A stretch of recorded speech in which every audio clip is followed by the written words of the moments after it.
Hashtag challenge accepted. But what's the challenge? Hey guys, this is Thesoulmechanics, breaking ideas down to its soul. Few weeks ago, if you have spent some time in any social media platform, you may have seen women posting pictures of themselves in monochrome with the hashtag challenge accepted, with some description in which the gist is, accordingly, it is to support women or it is for empowering women.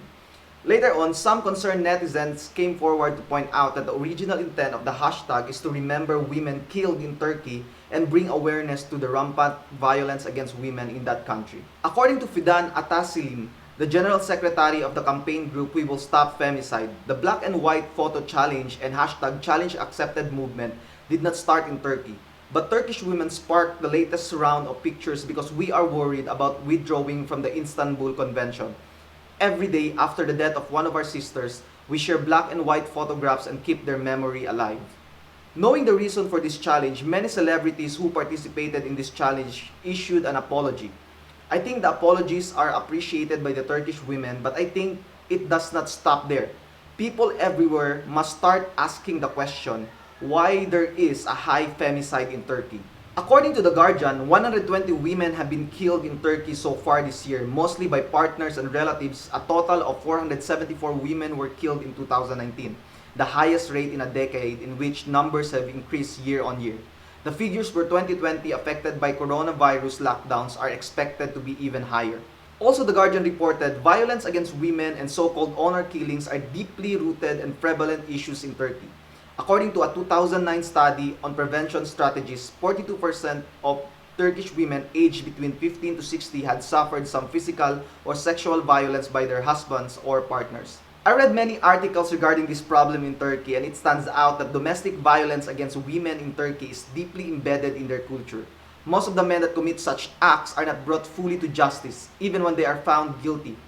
They experience minimal consequence and many goes free, or as described, just a slap on the wrist. In order to secure the safety of women, Turkey adopted the Council of Europe, or later known as the Istanbul Convention, in 2011, in which it specifically protects women from any form of abuse.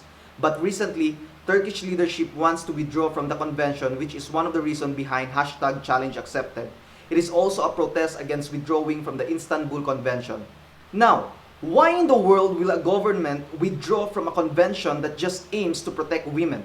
In the last 20 years, society has changed a lot. More women are demanding their right to work and go to university.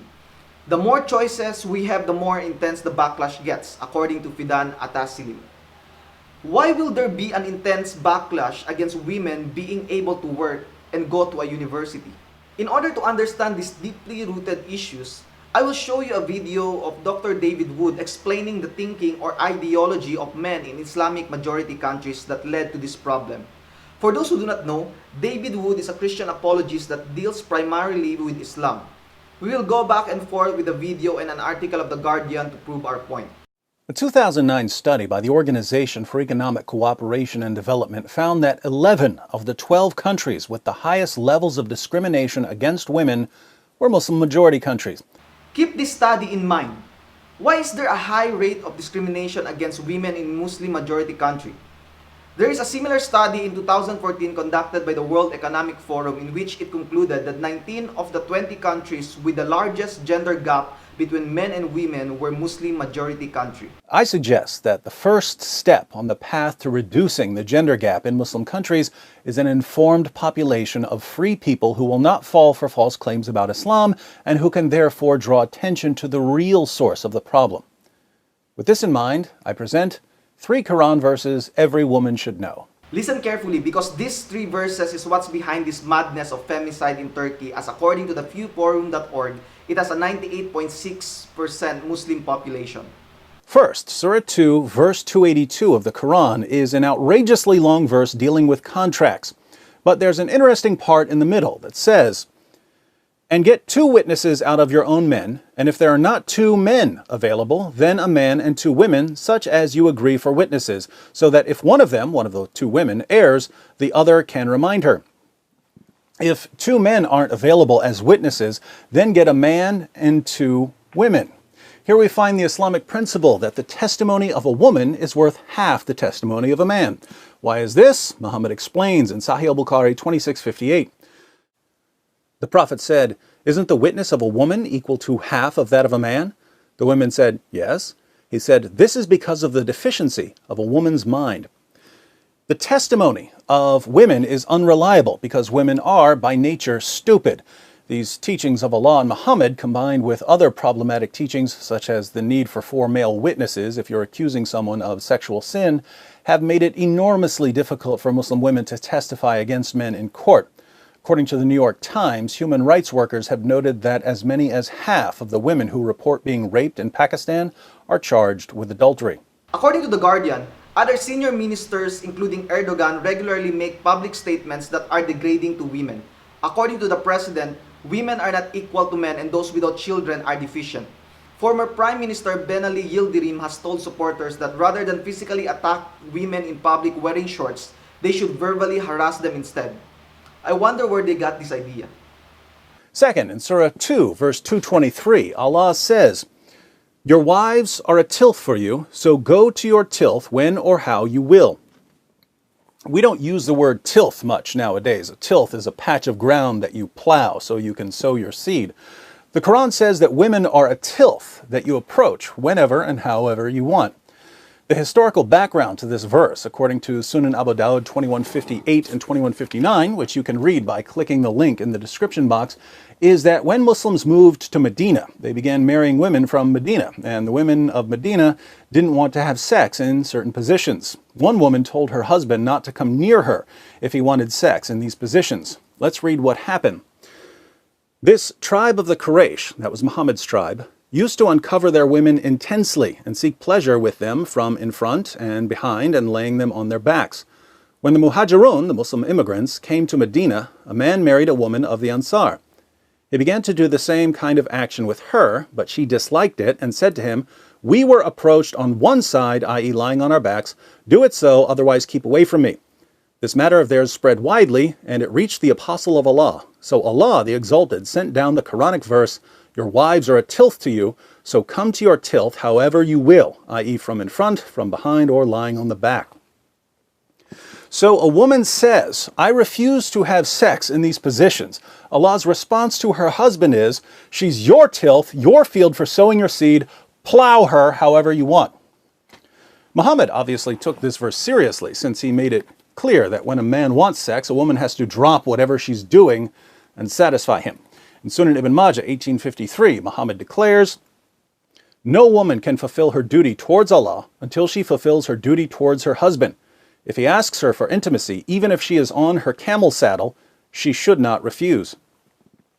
In Jami at-Tirmidhi 1160, Muhammad adds, "When a man calls his wife to fulfill his need, then let her come, even if she is at the oven." The Guardian again reports, since then, however, even basic rights and protections won by Turkish women have come under threat as Recep Tayyip Erdogan's Conservative Justice and Development Party, or AKP, has tried to roll back legislations politicians say threaten traditional family values. What do you think are those traditional family values? Third, some women aren't as quick to obey their husbands as Allah and Muhammad demand. So what are Muslim men supposed to do about rebellious wives? Allah answers in Surah 4, verse 34. "Men are in charge of women because Allah hath made the one of them to excel the other, and because they spend of their property for the support of women. So good women are obedient, guarding in secret that which Allah hath guarded. As for those from whom you fear rebellion, admonish them and banish them to beds apart and scourge them. Then, if they obey you, seek not a way against them." If your wife doesn't obey you, you warn her, banish her to a separate bed, and beat her until she does what you say. Should we be surprised that, according to a study by Human Rights Watch, more than 85% of Afghan women are victims of physical, sexual, or psychological violence or forced marriage, and that more than 60% are victims of multiple forms of violence?